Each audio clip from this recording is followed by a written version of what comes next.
Meus irmãos, vamos iniciar as nossas atividades. Vamos ler do livro Fonte Viva, a lição 52. Esse livro é de Francisco Cândido Xavier, pelo Espírito de Emmanuel. A lição 52, o título é Servir e Marchar.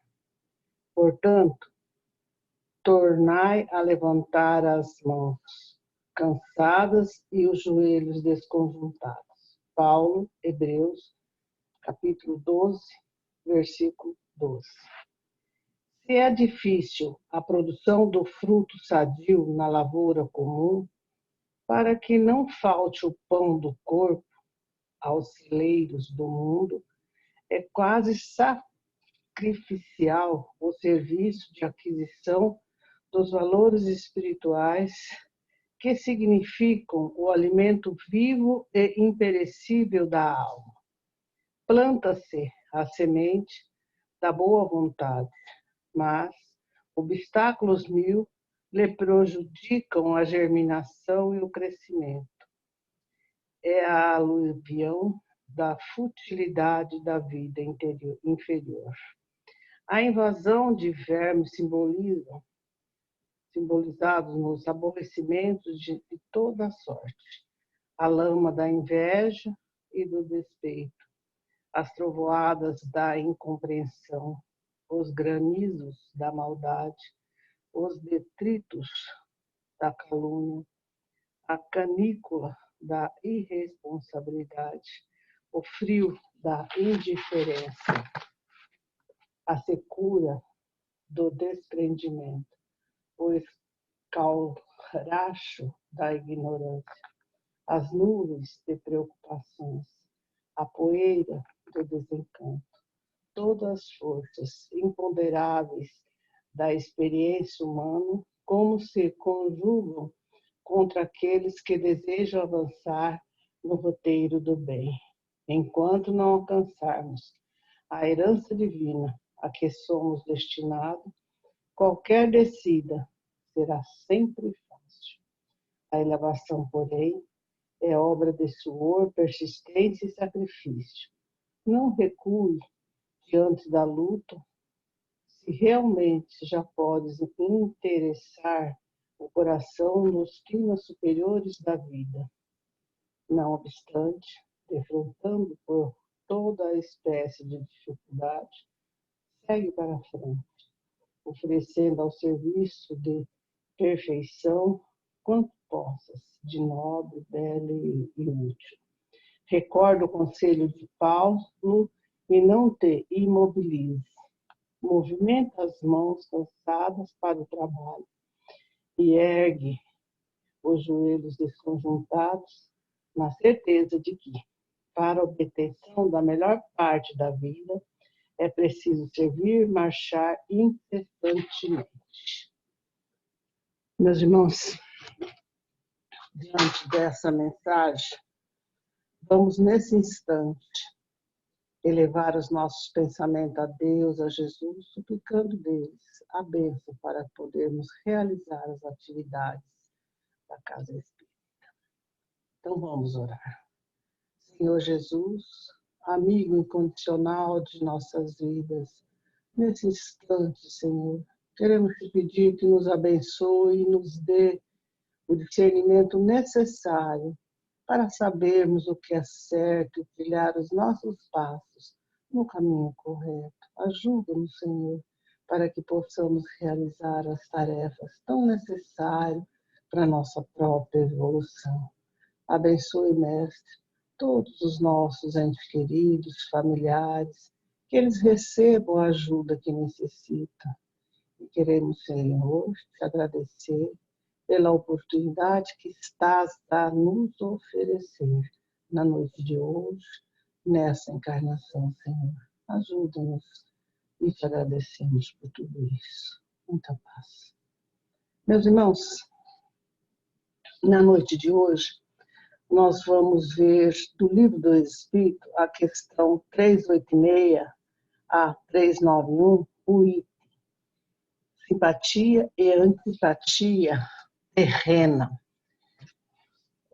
A simpatia é uma coisa que muitas vezes nós não conseguimos explicar, pensar, porque quando encontramos uma pessoa que a estamos vendo pela primeira vez, e que apesar dessa pessoa ser de outra nacionalidade ou de outra etnia, sentimos uma simpatia, um sentimento, um misto de alegria, de felicidade, de saudade, de um tempo que não sabemos identificar.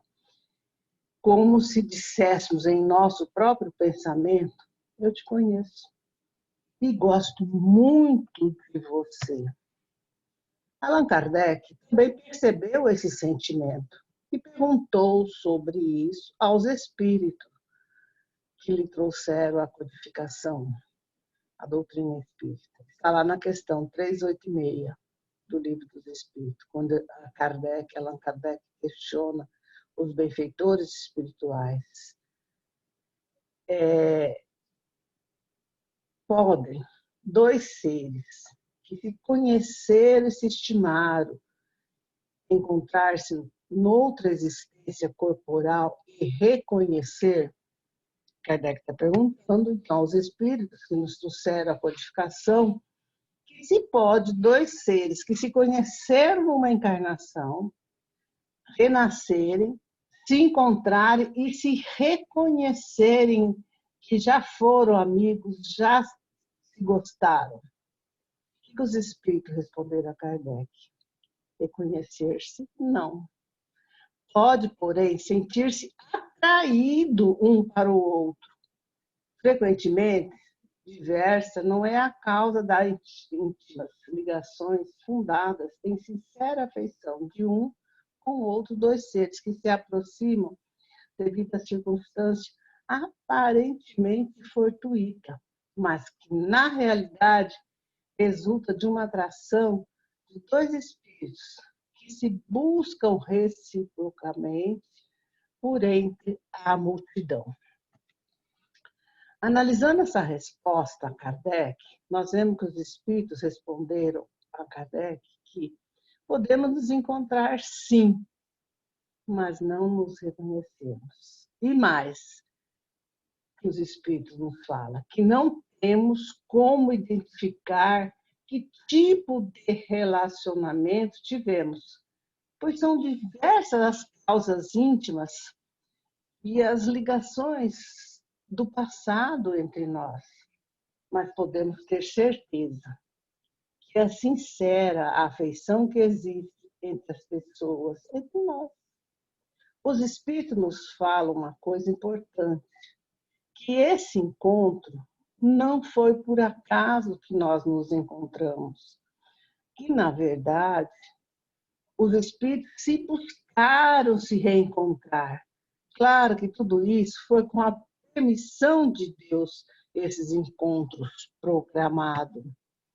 Para não deixar a menor dúvida, Kardec continua seu questionamento na questão 386A. Então, pergunta, não lhe seria agradável se reconhecer? O que Kardec está perguntando aqui? Que não seria agradável os espíritos se reconhecerem, que já conviverem em outras encarnações juntos? Isso não seria bom? O que os espíritos responderam a Kardec? Nem sempre. A recordação das passadas existências teria inconveniente maior do que podemos imaginar. Depois de mortos, reconhecerão e saberão o tempo que passaram juntos. Então, o que eles estão falando, os espíritos falando? Reconhecer-se não. E isso não tem significado nenhum. Porque se reconhecer, seria mais inconveniente para a nossa vida do que nós possamos imaginar. E depois, como a vida na Terra é passageira, então eles explicaram. Depois de mortos, vocês se reconhecerão, saberão o tempo que passaram juntos. Então não tem necessidade de saber no corpo. Na pergunta 387, Kardec pergunta então: a simpatia tem sempre por princípio um anterior conhecimento? Se todas as vezes que eu descubro uma simpatia por uma pessoa, significa que eu convivi com aquela pessoa em outra encarnação? E os espíritos responderam a Kardec: não. Dois espíritos que se ligam bem, naturalmente se procuraram um ao outro, sem, no entanto, que tenham conhecimento como homens, como encarnados. Percebemos que algumas vezes essa simpatia não significa, então, que aquelas pessoas viveram algum tipo de relacionamento no passado. Kardec nos mostra, claro, que algumas vezes realmente não vivemos nenhum relacionamento, não tivemos nenhum contato físico na encarnação passada. Na verdade, os espíritos se atraíram, porque os pensamentos, as atitudes, a maneira de ser, tudo isso gera um campo de energia como se fosse um campo magnético, um ímã. E esse ímã atrai quem gera energia semelhante. Isso está na questão 388 do Livro dos Espíritos. Os encontros que costumam dar-se de alguma pessoa que comumente se atribui ao acaso não são senão efeito de uma certa relação de simpatia. Entre os seres pensantes, há ligação que ainda não conheceis, continua o Espírito, que é o magnetismo. É o piloto desta ciência que mais tarde será melhor compreendida por todos os encarnados. Kardec fala aqui que, devido ao nosso nível evolutivo, ainda não temos condição de entender e compreender o que ocorre em profundidade e por que desses encontros, mas que o magnetismo é uma energia física e desempenha um papel importante nesses encontros. Uma história que me foi contada por um espírito através da psicografia, onde ele inicia dizendo que ele se chamava Antônio João. Esse depoimento nos explica com clareza que realmente não temos condição de saber com certeza o porquê dessa simpatia ou antipatia que sentimos um pelo outro. E ele inicia dizendo assim: fui uma pessoa amorosa com a família, falava nas casas espíritas da necessidade de ser fiel e a todos demonstrava sinceridade de propósito e fiel aos princípios básicos da doutrina espírita. Por isso, era convidada a ir fazer palestra, seminário por todo o país. Eu sabia que tudo que eu falava servia realmente de exemplo, pois me casei aos 22 anos, estava com minha esposa há mais de 30 anos. E nesse período, nunca, mas nunca atraí, nem por pensamento. Poderia dizer-se que éramos felizes, dentro da felicidade que se tem num planeta de prova e expiação.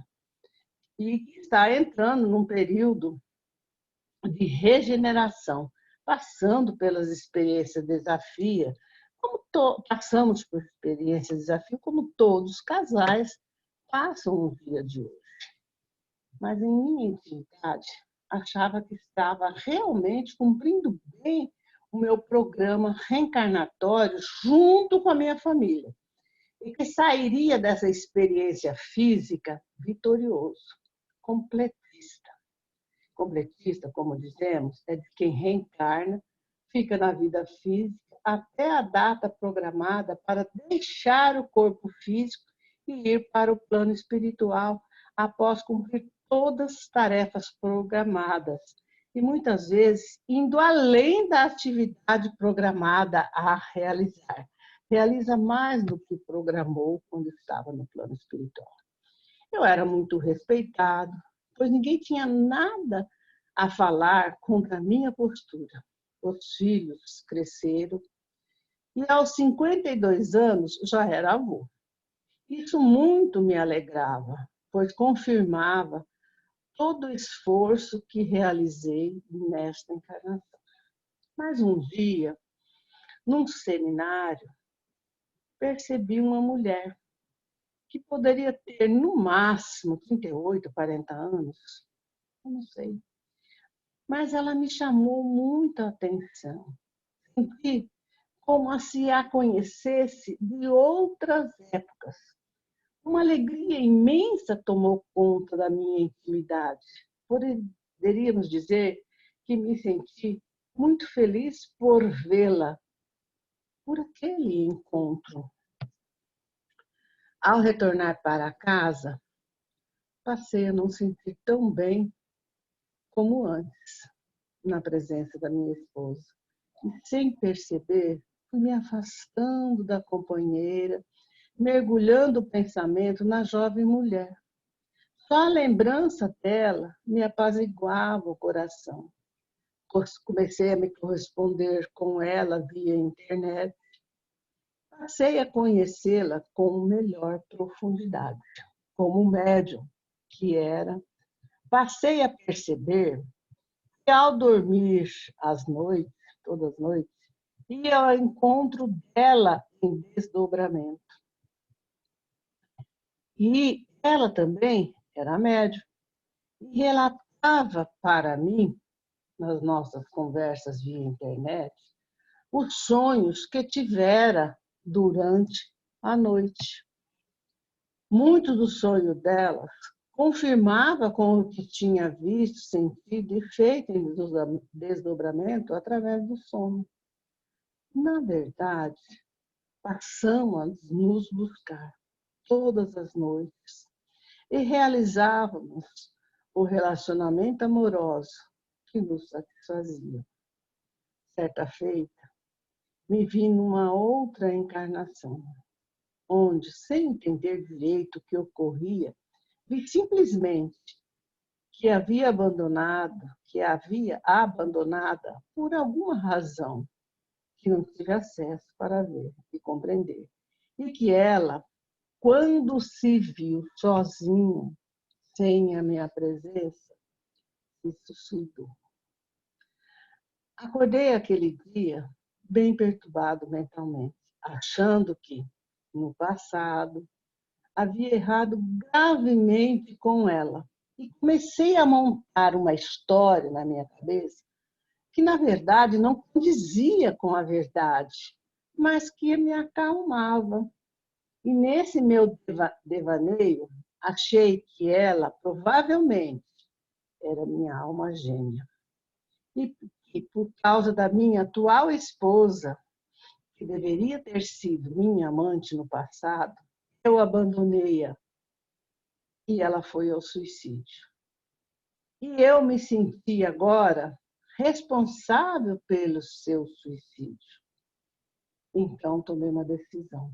Resolvi que nessa encarnação nunca, mas nunca a abandonaria. E como ela sempre falava, venha para cá, porque ela morava numa cidade vizinha nossa, você já é aposentado como professor de universidade federal, tem uma boa aposentadoria, por isso poderá se sustentar em qualquer lugar. E, além do mais, os seus filhos já estão independentes, criados, já são de maiores. Me dizia,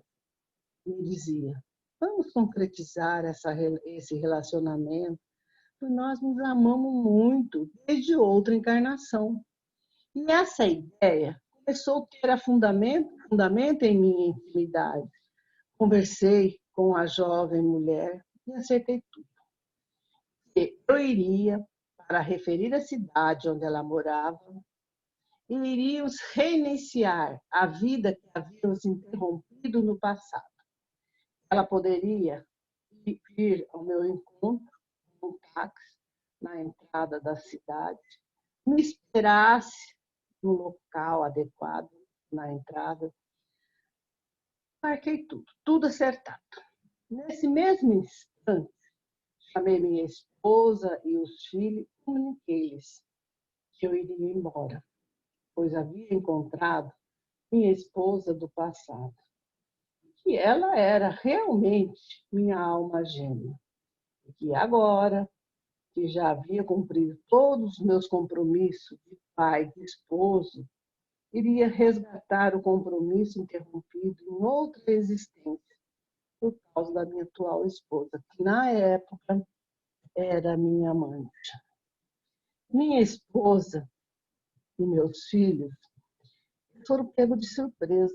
E, na verdade, eles não conseguiram dizer uma única palavra, pois jamais eles imaginavam que eu iria fazer uma coisa dessas. Sem pensar no mal que eu poderia estar fazendo, eu já tinha arrumado a minha mala, pus minhas malas no carro e saí, deixando todos na minha casa perplexos, sem palavras. Nem olhei para trás. Na verdade, ao sair com o carro, eu não quis olhar pelo retrovisor do carro para não os ver, pois eles estavam chocados, parados, me olhando sem saber o que falar. Mas eu estava muito feliz com a minha decisão de dar um novo rumo à minha vida e concretizar realmente o que já vivíamos no plano espiritual todas as noites há mais de um ano. Eu ia pela estrada, que eram uns 250 quilômetros que separava a cidade em que minha esposa morava com os filhos, onde ela estava me esperando. Para mim, aquele trajeto parecia interminável. A ansiedade de chegar era grande. Eu nem percebia a velocidade que estava colocando no carro. Quando fiz uma curva com certa velocidade, sem perceber, como eu já disse, pois eu só estava pensando na felicidade que ia ser minha vida a partir daquele momento, eu perdi o controle do carro, a direção do carro, e o carro capotou, eu vim a óbito. Mas foi tão rápido o acidente que eu não percebi a gravidade do acidente. Quando o carro parou de rodar, eu tive a impressão de que eu tinha me machucado de leve, porque eu não sangrava muito. Com algum esforço, eu me levantei, procurei sair do carro todo amassado, fiquei em pé olhando e percebi que as pessoas começaram a parar na estrada para socorrer-me. Fui meio baleando ao encontro dessas pessoas, dizendo: olha, eu estava sozinho no carro, tinha me machucado só um pouco, mas eu estava bem, que eles não se preocupassem. Tive um choque muito grande ao perceber que as pessoas passavam por mim e eu ouvi alguém gritando: o motorista morreu, ele estava sozinho no carro. Meus irmãos, ao descrever o que senti nesse momento, eu não tenho palavra como descrever. Mas, como num calendoscópio, eu vi minha vida passar como um relâmpago, desde o momento em que o carro começou a virar na estrada até o nascimento. Tudo foi tão rápido e marcante, me fez cair no chão sem forças, mas consciente do que estava ocorrendo. Não conseguia mais me levantar. Olhei do lado e vi as pessoas colocarem meu corpo no chão da estrada, quase que ao meu lado, sem perceber. Em instantes, comecei a ver entidades perturbadoras que se aproximavam do meu velho corpo, exsugando os últimos fluidos vitais daquele corpo que me serviu por 52 anos. E o estranho era que eu sentia no corpo perispiritual, em mim, tudo que esses espíritos faziam com o meu corpo físico. Eu queria, eu desejava que alguém trocasse aquelas criaturas que me cercavam e cercavam do meu corpo físico, pois além de me repercutir em mim, eles pareciam animais ferozes que estavam se alimentando de carniça. A dor e o desespero foi tomando conta de mim. Na minha intimidade, eu não sabia como descrever o que sentia. Na verdade, eu queria era enlouquecer, porque eu sabia, se eu estivesse louco, não perceberia, não teria noção do que estava ocorrendo. Como espírita, eu sabia que estava numa situação difícil, pois percebi naquele momento que eu havia desertado do compromisso maior do meu programa reencarnatório, que era o reajuste com a minha família. Ao abandonar a esposa, os filhos, indo atrás de um sonho, em busca, na verdade, de sensualismo, de viver as sensações e emoções físicas, estava trazendo para mim compromissos sérios que necessitaram, depois de reajustes dolorosos com a minha própria consciência. O tempo foi passando, chegou a ambulância, polícia rodoviária, e por fim decidiram ir buscar minha esposa e filhos para reconhecimento do cadáver e tomar as medidas cabíveis. Tudo foi preparado, o velório, e minha esposa digna informava as pessoas para que ela não entrasse em julgamento sobre a mim, minha pessoa, que eu estava indo fazer um trabalho espírita no interior do estado e que ela já havia tomado todas as providências necessárias, como de avisar a casa espírita em que eu iria falar sobre o ocorrido, para que eles pudessem suspender todas as atividades.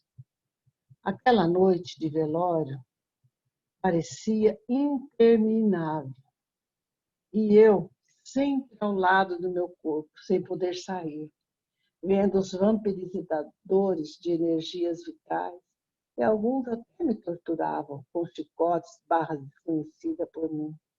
Estava nesse sofrimento quando algumas pessoas de diversas casas espíritas reunidas chegaram e começaram a orar, com sinceridade e gratidão por mim, por lhes ter ensinado sobre a doutrina espírita, que esclarece, consola, que orienta e mostra o caminho a ser trilhado por todos nós para evoluirmos, desenvolvermos virtude e sermos felizes. Nesses momentos de oração, uma luz suave foi tomando conta do ambiente e que, pela primeira vez, vi aquelas criaturas que estavam se alimentando do meu corpo físico entrarem em debandada, me aliviando de uma forma indescritível. E a partir daí, comecei a sentir um torpor que foi me envolvendo, tomando conta de mim. E a última coisa que vi antes de dormir foi uma maca chegando, eu sendo colocado nela e dormi suavemente. Quanto tempo dormi, meus irmãos? Eu não sei. Acordei um dia, eu estava numa colônia de pronto atendimento ao desencarnado. Lá era como se fosse um pronto-socorro na Terra. que faz os primeiros atendimentos, a triagem, e depois encaminha o doente para o hospitais adequado. Percebi que depois de ser atendido, eu seria levado para algum hospital melhor, de acordo com as minhas necessidades. Chorei muito, pois compreendi, num relance, o que tinha ocorrido. Queria notícias da terra, da família e também da jovem mulher que ficou na estrada me aguardando, mas não obtive. Acho que não tinha condições nem méritos para isso. O pior era que os dias foram passando e eu não era encaminhado para nenhum outro local. Ficava ali. Os outros recém-desencarnados chegavam, eram brevemente encaminhados para outros locais adequados, sendo atendidos em suas cidades. Mas eu não era encaminhada. Percebi, então, neste momento, a necessidade de orar. E orei com muita energia e vibração amorosa. Passei a refletir justamente na lição simpatia e antipatia terrena, principalmente na questão 386, quando Kardec pergunta: não lhe seria agradável reconhecer-se? Revi mentalmente a resposta que os espíritos deram a Kardec. Nem sempre. A recordação das passadas existências teria inconvenientes maiores do que podeis imaginar. Depois de mortos, reconhecerão e saberão o tempo que passaram juntos. Nesse instante, compreendi o grande equívoco e eu percebi que a jovem mulher nunca havia sido minha esposa. Ela era, sim, uma das minhas atendidas no hospital psiquiatra que eu trabalhava.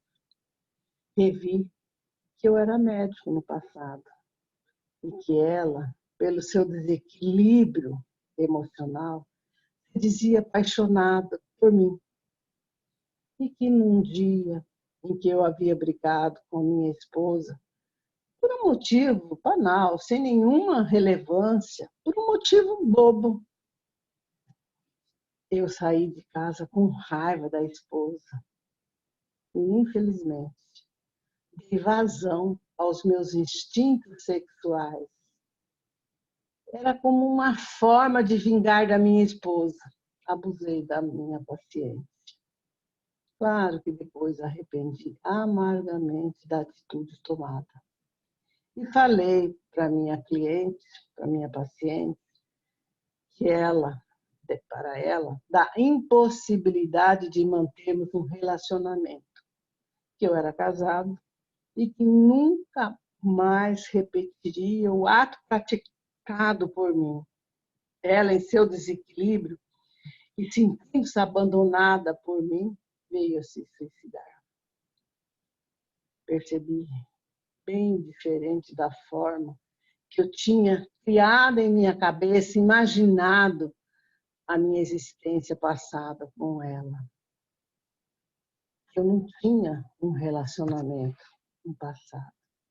Chorei muito ao perceber todo o meu equívoco e passei a compreender que provavelmente a meu próprio benefício, pelos 30 anos de trabalho no bem, na casa espírita, talvez os espíritos superiores acharam conveniente interromper a minha vida física antes que eu me prejudicasse mais minha família, a mim mesmo, e cometesse equívoco maior. A partir desse momento em que eu cheguei a essa conclusão, tudo foi se harmonizando em minha intimidade, apesar de muita dor por perceber a oportunidade perdida pelos meus equívocos de interpretação.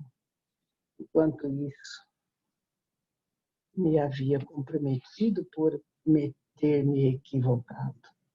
Hoje, jamais recuperado, mas ainda sofrendo em um local melhor, pois fui transferido para um hospital escola.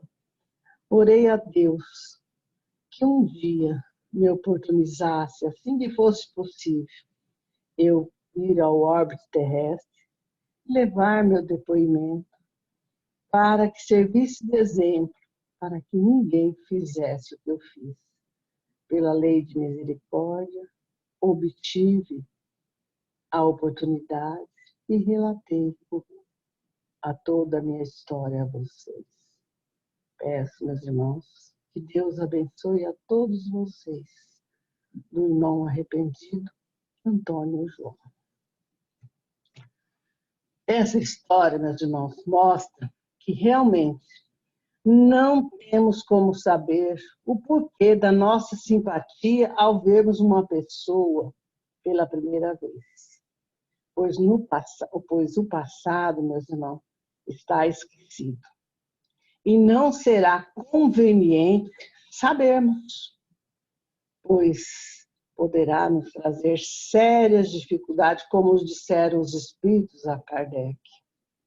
Meus irmãos, com relação à antipatia, acho que o livro dos espíritos, na questão efetuada por Kardec, é clara, de que também não temos condição de saber com certeza o porquê desse sentimento, como nos esclarece na questão 386, quando Kardec pergunta: e a repulsão instintiva que se experimenta de algumas pessoas, de onde se origina? O Kardec está perguntando de onde que origina isso. E os espíritos responderam a Kardec: são espíritos antipáticos, que se adivinham e se reconhecem, sem se falarem. Kardec continua a explicação para nós, esclarecendo com a questão 390. A antipatia instintiva é sempre sinal de natureza má? Os espíritos respondem: de não simpatizarem um com o outro. Não se segue que dois espíritos sejam necessariamente maus, e a antipatia entre eles pode derivar-se de diversidade de modo de pensar, de proporções que irá desaparecendo. A antipatia deixará de existir. E quando eles forem evoluindo, a antipatia deixará de existir. E aí começarão a desenvolver simpatia, amor um pelo outro. Explica Kardec ainda na questão 391, a antipatia entre duas pessoas nasce primeiro na que tem o pior espírito ou na que tem melhor? Os espíritos responderam a Kardec: numa ou na outra. É indiferente isso, mas distintas são as causas e efeitos das duas. Um espírito mau antipatiza com quem ele possa julgar e desmascarar. Isso é verdade. Ao ver pela primeira vez uma pessoa, logo se sabe, a pessoa percebe que vai ser censurado. Seu afastamento dessa pessoa poderá transformar-se em ódio ou inveja e lhe inspirará o desejo de praticar o mal. O bom espírito sente a repulsão pelo mal por saber que este nunca o compreenderá, porque é diferente as maneiras de pensar e de sentir, consciente da sua superioridade. Não alimentará nem ódio, nem inveja contra o outro. Limita-se a estimá-lo, a desenvolver amor por ele.